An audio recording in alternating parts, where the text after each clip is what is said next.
Hello there, my clawsome viewers. I'm back. I have a new subscriber that don't have a social handle, so I just call them generic for their own privacy. And I'm back for a Roxolotl Part 3. This whole month of April is Autism Awareness. I'll have to cover, but don't worry, I'll discuss later. There's different symbols in autism. The most common are the rainbow infinity, golden infinity, and the TBH creature. My personal favorite. Another one that are uncommon is autistic cat. That's what I'm referring to, and autism flag. There's many different details, but the rainbow one is more for an umbrella term for all neurotypes, while the golden one's more specifically autism. And of course, general consensus is the creature, the yippee creature.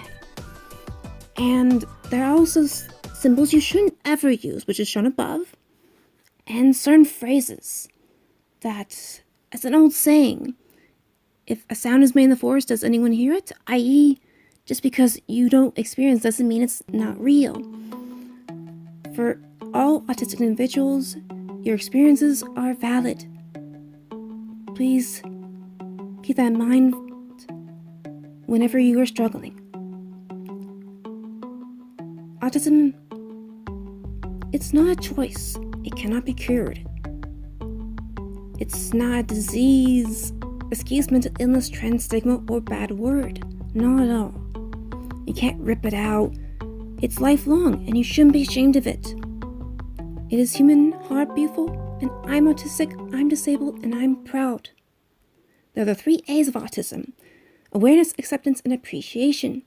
Now, for autism awareness, the main takeaways are that you should. The main takeaway is to debunk myths, provide efficient education knowledge, reduce inequities, and provide help to those to understand themselves better and find community.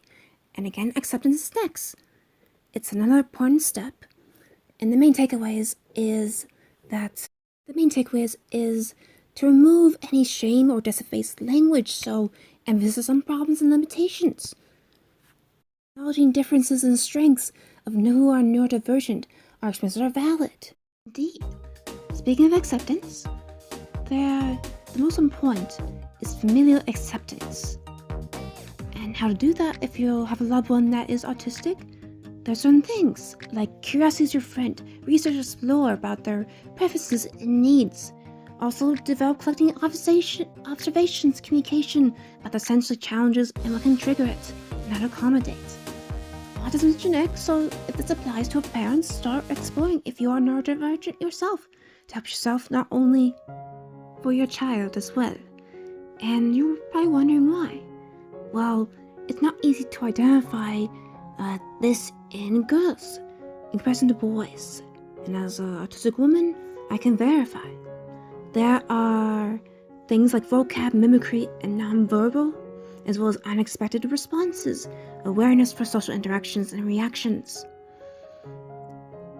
Besides that, behavior also presents differently in girls too, like special interest, masking, saying sorry, anxiety, and stimming. Now, I like animals and environment art furry topics, and I had a mask which was unhealthy, and I have heightened senses, both good and bad.